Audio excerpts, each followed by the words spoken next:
Hey everyone, this is Rocky from WeLearnChess.com, and it's been a while since I done a live recording, mostly because I'm not really so high rated that I can explain everything correctly anyway. So it's probably not like the most the best idea for the videos on this site, but it's still fun. So we can look at my mistakes afterwards and hopefully get some instructional value out of figuring out what I could have done better.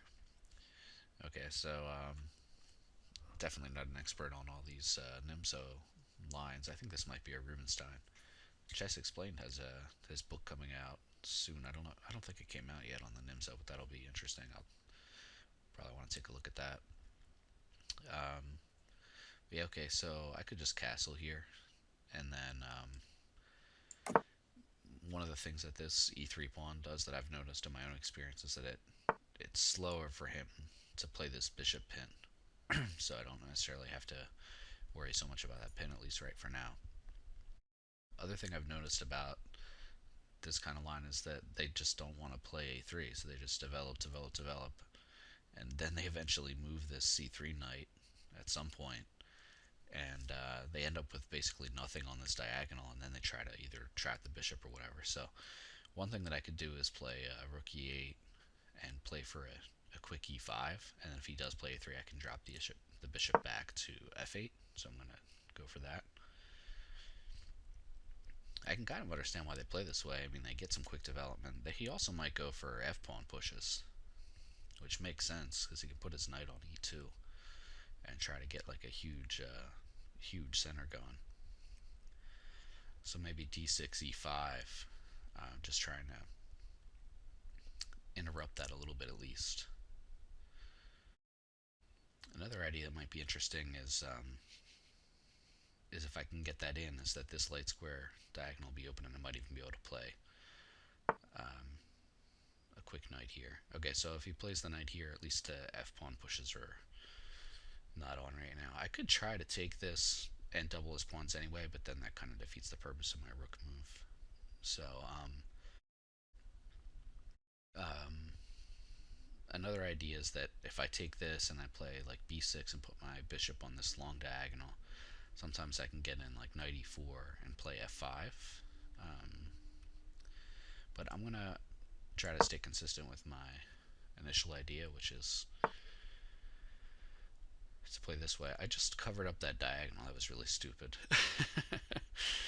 And he realized that right away, or maybe he was expecting that. Uh, because now, if he plays a3, I've got to take this without doubling his pawns. That was really stupid. I should have played the bishop back first.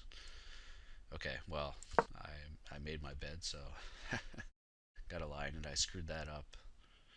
Now probably he will play a3 because he's going to be able to take back. I'll have two nice bishops here, and I won't be able to drop my bishop back. I could have actually tried to play e5 right away, and then after takes, then I would actually be able to drop it back. So maybe I could have still done that actually. So maybe I made two inaccuracies in a row. Because I don't want to give him the bishop pair for nothing.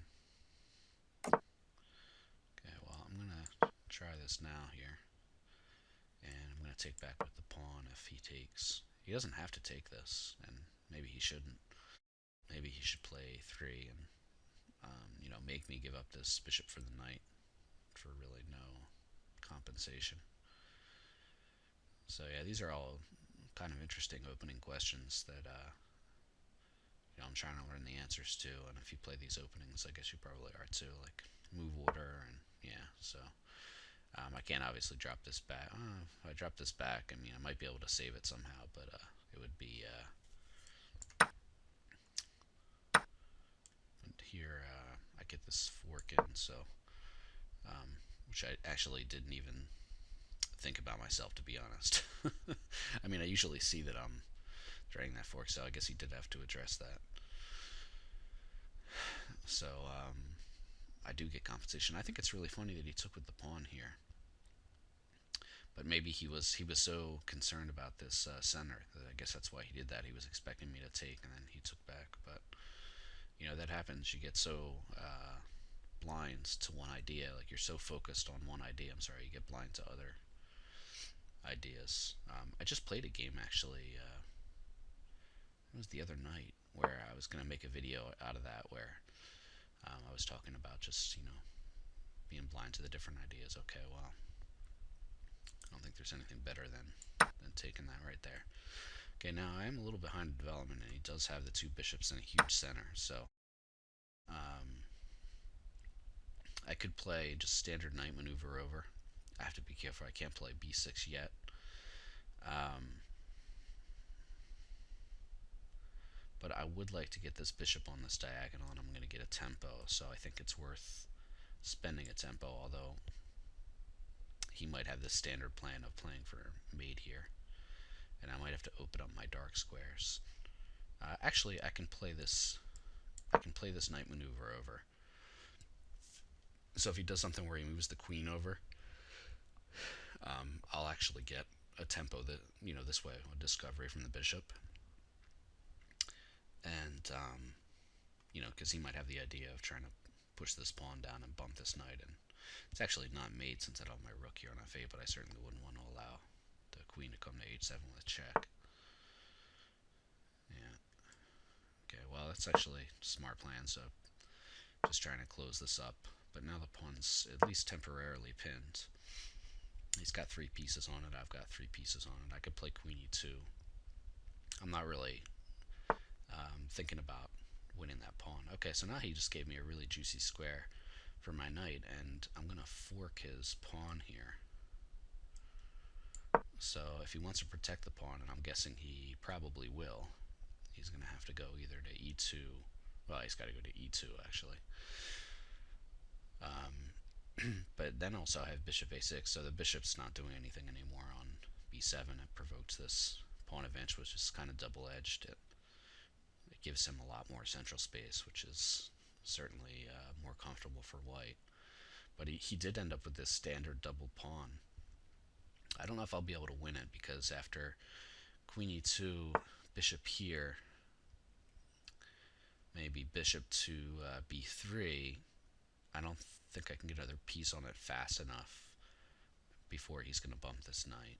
But I'm going to do this anyway, because it makes sense to attack this weakness, and it's also x-raying the queen here. So I mean, if he plays bishop d3, I'll swap it, because this knight's probably going to get bumped anyway, and I would like to get rid of one of his bishops. So he'll probably play bishop b3 with the idea of following up with f4 to get rid of this annoying knight. I don't mind bringing this knight to g6, although he's going to get a pawn roller in the center, and that's going to be a little bit annoying. I could bring this other knight over to this great c5 square, and that one actually can't be bumped. Actually, if he plays this pawn, if he plays f4, not now, but on his next move, I could just drop this knight back and bring this knight over. So I'm moving fewer knights, and then I wouldn't have a knight on g6. So it's kind of a decision, which knight do I want to put over here on c5? If he plays f4 later and I put this knight on g6, the nice thing is that it's blocking this light square diagonal. But if he plays f4, then he'll be able to come down and bump that knight anyway. So it probably makes more sense, when we get to that point. Like after bishop b3, I do something f4, knight here, knight to c5. I can see if there's a way for me to discourage f4, but I don't know if I'll be able to do that. So maybe just making a useful move, not queen d7, because that'll get rid of my retreat square.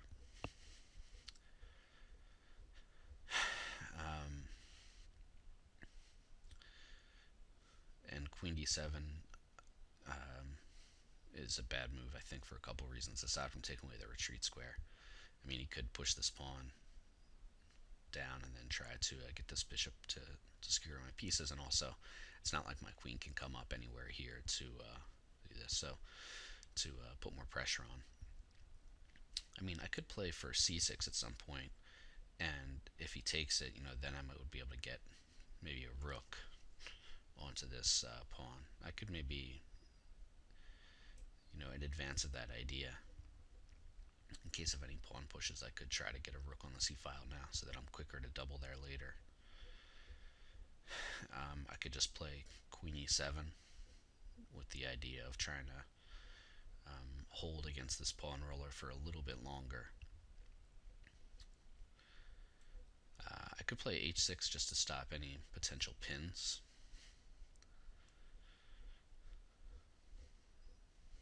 Although I'm almost certain he's going to play for f4. So let's just say something. Queen e7, f4, knight d7.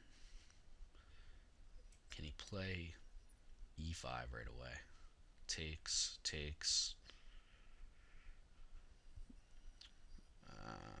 My e-knight's got to move.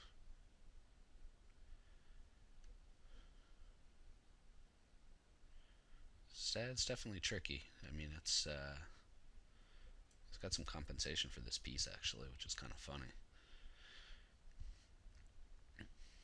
I mean, I could move a knight to g4. I just don't really see if I'm able to do much with that. I mean, he can move his dark square bishop over to protect against any funny business. Maybe moving this knight up. Hold on a second. But then this one's going to get bumped. So if I move this knight to g4 and he played f4, then I would lose the protection of this knight, and I don't have any light squared bishop on this. So, well, at the very least, right now, his bishop is just acting like a pawn. So even though he will succeed in moving my knight, I'm going to move it back here anyway. I could just move it voluntarily to maybe discourage f4, like just move this knight back with the intention of moving it to c5. Would he play f4 anyway? He might, because he's got it in his mind, and he probably sees the potential for the huge center. I could play maybe rook e7 with the idea of doubling, but then that pin would be really annoying. So maybe back to this idea of h6. I would like to do something more active. What about c5? c5, and if takes here, but I don't think he will take, and then I just take a piece away, or I take a great square away from one of my pieces. So maybe I'm going back to this idea of retreating the knight, but I think I'm going to play h6. I want to stop any pins here, and he is going to get this pawn roller anyway. I think. I don't know if I'll be able to totally stop it. But what I could do is, he's going to have to spend a move thinking about this bishop. So, for example, if f4, knight d7, and then, I get the knight to c5 at some point, he's probably going to want to try to save this bishop, like dropping it back. So at least, like, his bishop is,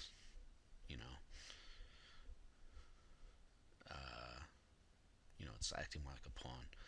So I could play, I mean, this is probably a good move because it's going to support his central pawn roller. I just was almost sure that he was going to play f4, but maybe he likes to play more solid and he doesn't like to create so many weaknesses around his king. So actually, I think I'm kind of happy to see that.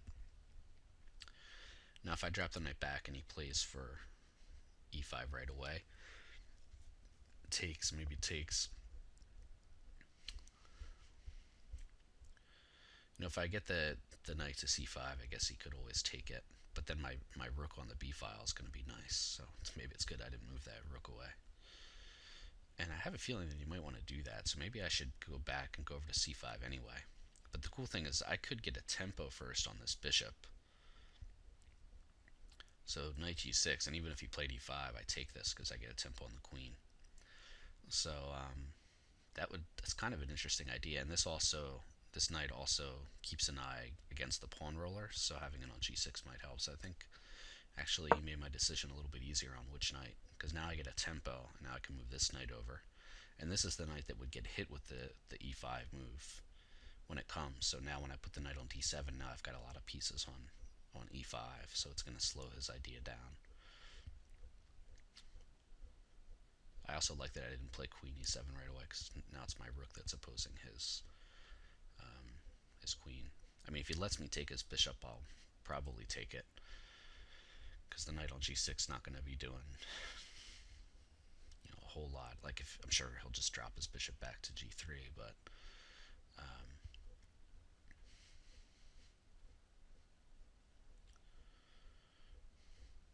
so if he does drop back to g3, I mean, I don't have enough pieces to take this pawn, so... Oh, actually, I can take this pawn. Yeah, if he drops his bishop back, I can take this pawn, because his queen is leading the charge. And then, not only am I hitting his bishop again, but I've got discoveries. I don't have discoveries, actually, because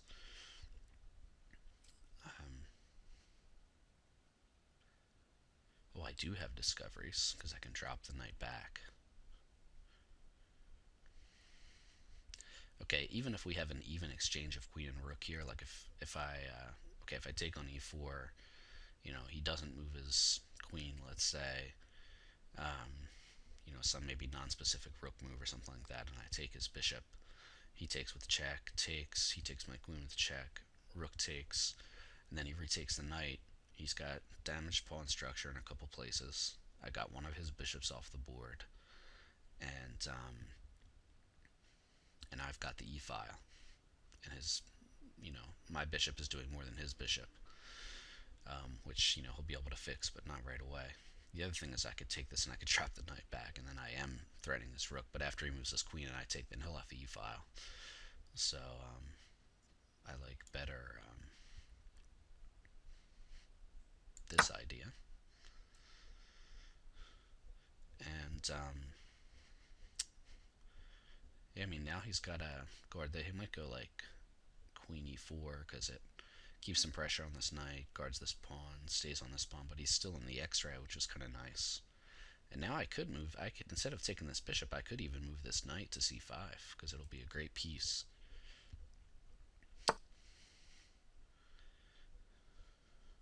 So he wants to protect his pawn structure here. If I move my knight to c5, I'm actually threatening to take this and then take this pawn. But I would rather take this bishop than this bishop, at least for now. I mean, that could come back to haunt me. But the other thing is, if I take this bishop, I'm going to get a knight with another tempo to e5. It's not a permanent outpost, but I will be able to drop it back around. So, yeah, I'm going to stick with this. I think that either option was pretty good, at least it seems like it. He might take with check. That's okay. I'm going to get this e-file, at least temporarily. I don't really see how that check helps him, but I have a feeling he might play it anyway. And if anything, he probably wants to keep more on the board. That's the second time he surprised me with a capture. Okay, he wants to open up the f-file. But the thing that he did with this move is that he gave me a permanent outpost here on e5, which is awesome. I mean, he wants to put pressure on the f, but this knight is always going to be protecting f7, which I think he didn't see. And I'm double attacking this pawn. So the question is, should I get a rook off the board beforehand? I'm up a piece, and I shouldn't have a problem getting my other rook over to challenge. I kind of like this idea, so I'm going to do it. I'm going to simplify a little bit. I'm going to get this tempo move here. I'm able to get my queen out. So now I've got two pieces on the c-pawn. His bishop's kind of silly. His f-file pressure is probably never going to amount to anything. And I don't have to create further weaknesses on my king. The only thing I'll probably have to look out for is, he's going to get desperate soon, and he might try to do some sort of light square battery here.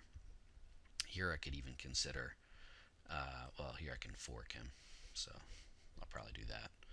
But I was going to say I could trade queens, but I mean, I'm kind of hesitant to trade this knight for his rook anyway, just because it's such a great knight.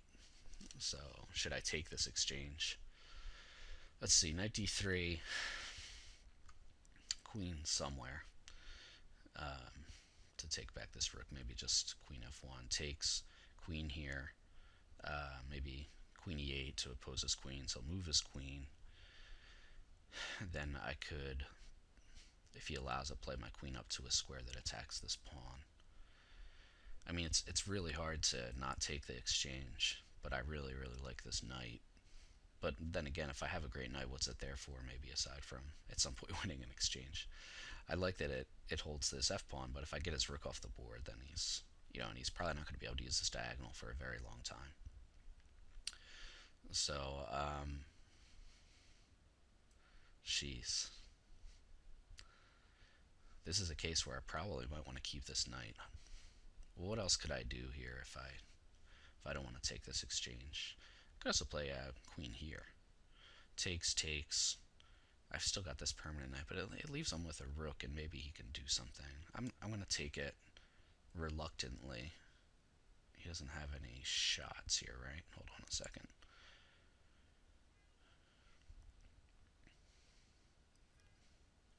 I don't really see what he can do. Might just resign.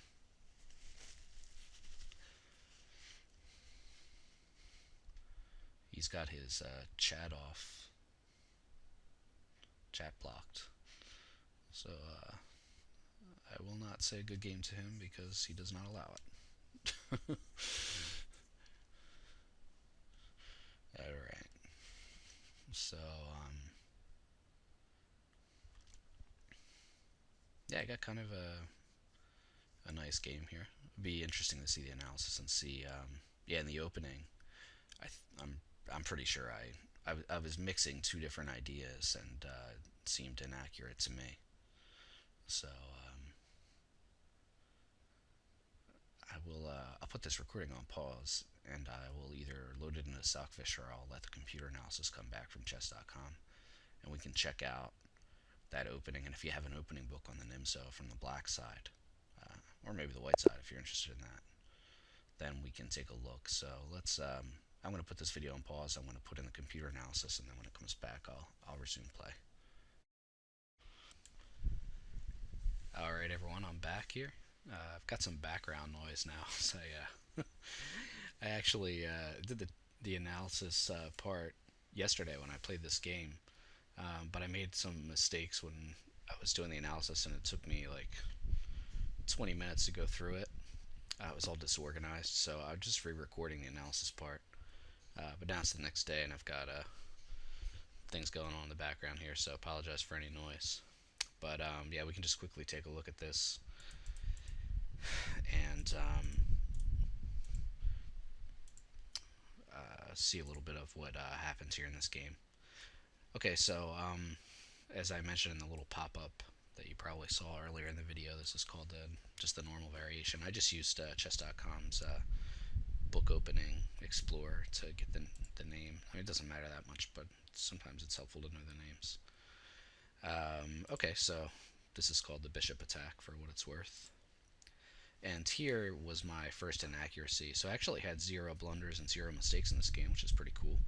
But I had 2 inaccuracies, and both the chess.com computer and Stockfish point out that d5 is better here. It is... I briefly considered this. I didn't talk about it in the video. Only because the idea of just trying to strike in the center when the king still needs a couple moves to castle is interesting. The computer points out this variation. I think...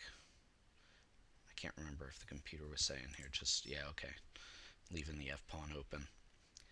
Where we could get something like... It's not a Tarash because the bishop's already out, but sort of a similar idea where one side or other is going to end up with an isolated pawn, and you could get something like this, where both sides have... it's probably pretty equal here. Both sides have some activity. Maybe black isn't going to have to give up his bishop. He's got a little more freedom for his pieces. This light square bishop's still going to be a little tricky as usual, but should be able to get out. But I like the fact in this line that white doesn't have a massive center, which I probably allowed in the game. So maybe that's the reason why the early d5 is a recommended move. There's a nice video series on chess.com in the video library on the classical Nimzo by Mark Ginsburg. And so the classical being if white were to play queen c2 here, and he just recommends I think he calls it the flexible move castling, where you have some choices of what to do next. Against this move, I'm pretty sure he recommends d5, and then there's a whole bunch of analysis after that. He talks about black being able to equalize in these classical lines, with precise move order, fairly easily in a lot of lines. So I'll have to go back and watch that again too. But that's why d5 came to my mind just for a second, because I seem to remember it being an idea to strike in the center when the king's still in the middle. So okay, so anyway, we of course didn't get that. So we had this early e3, and I just almost kind of like this, knowing that I'm not going to get this. Have to deal with this pin. It's a lot sharper. This is probably more solid for white, but anyway, this was my first inaccuracy here, so sort of allowing this center to stay intact. Okay, so here, his move here, bishop d2, was interesting because I thought his whole point was to capture back on c3 with his bishop, but it doesn't end up doing that. So here, yeah, the computer's recommended move was to play e5 right away, and I saw that after I moved. I kind of did this a little too instinctively, because I don't always put my rook on e8, because sometimes it's nice to have it on the f file, actually, especially if you get in something maybe where the bishop's on this long diagonal, and as I mentioned in the video, in some lines, some variations, like after the capture happens on c3 and you're able to pop your knight in here to e4, white rarely takes that knight with his bishop. Then you can play f5, bolstering the knight, so you've got it with your bishop and your knight here. And then the f-file becomes interesting, and you probably want your rook on the f-file in those cases, because you can lift your rook to f6 and over.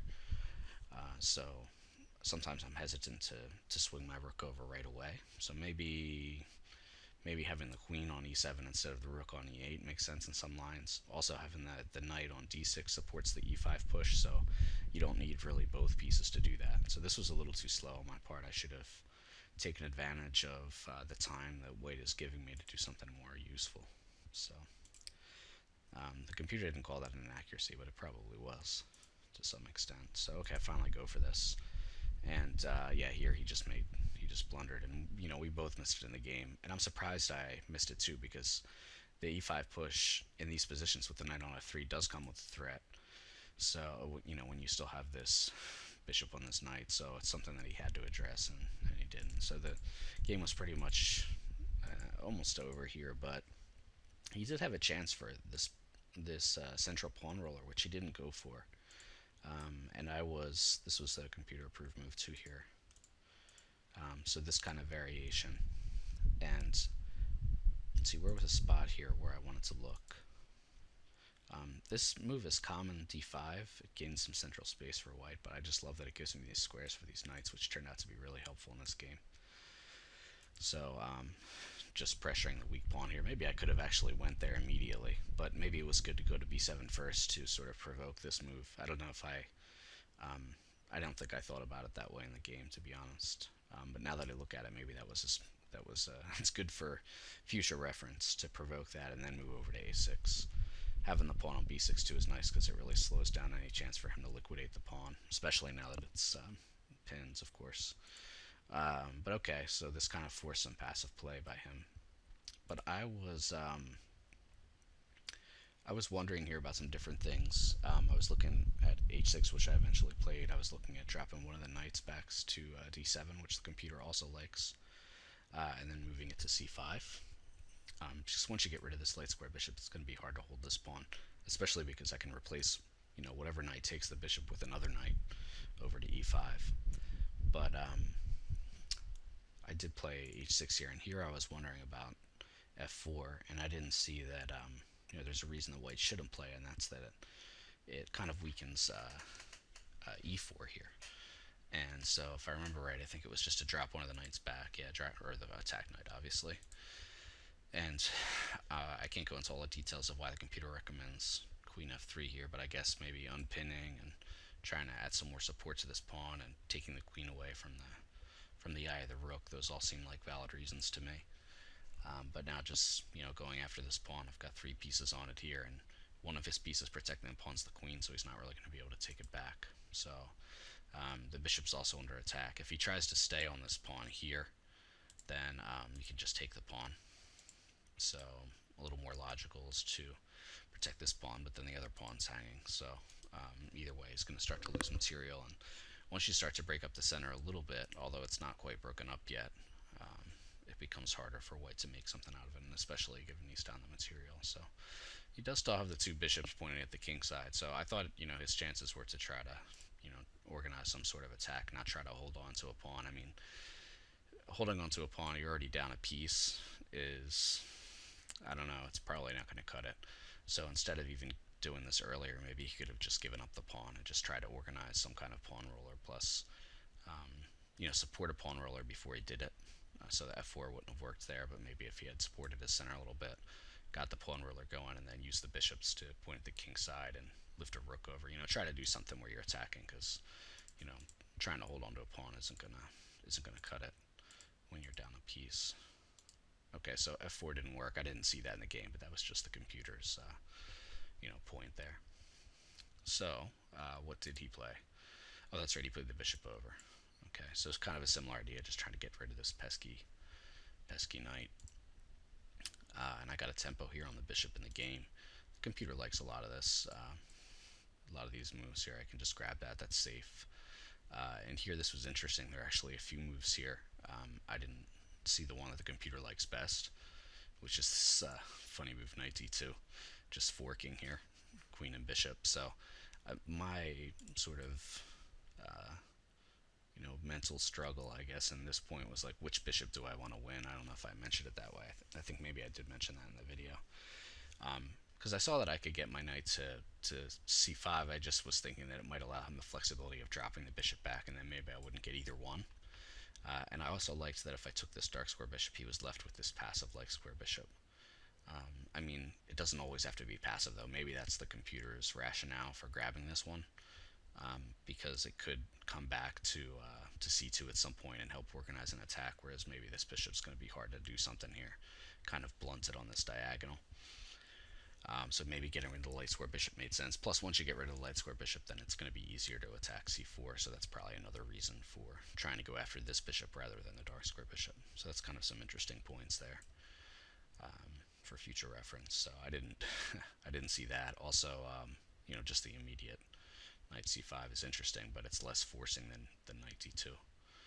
So, and taking the rook here doesn't really help him, because when I get my queen to the light square, at some point this bishop's going to move, and when it does, like after knight comes to c5, if this bishop's on the light squares, it's going to be able to come up to a4 probably in some cases, unless he can get the move a4 in himself, but it's probably not going to happen in a lot of variations. I'll probably be quicker. And so that was an interesting move earlier on when in this position, instead of h6, the computer also pointed out this this move here, which is a little hard for me to follow. At first I was thinking maybe the computer wants to come out and try to provoke f3, just maybe opening up some more squares to jump into. I'm not sure. But you can't put the queen on d7 immediately, because your knights, you need to use this square. So I don't totally follow this move, but it was recommended by the engine, so it's probably worth looking at in more detail on your own if you have some time there and you want to look at it. Okay, so anyway, we got all the way up here, and the game's pretty much over at this point, so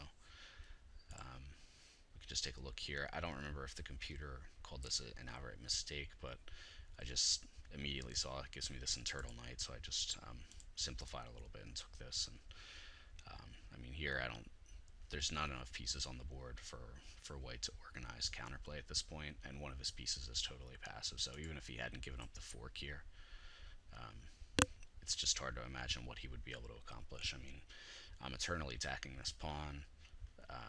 This knight's always doing so many things, just blocking the e-file, protecting f7, hitting a million points in the middle of the board. Probably going to be able to I could even just trade queens if I wanted to be lazy. I mean, he doesn't have to accept it, but if he doesn't accept a queen trade after I come out, then my queen's going to be activated, and maybe even getting back here into the queen side, and he doesn't have another rook over there to try to help defend things.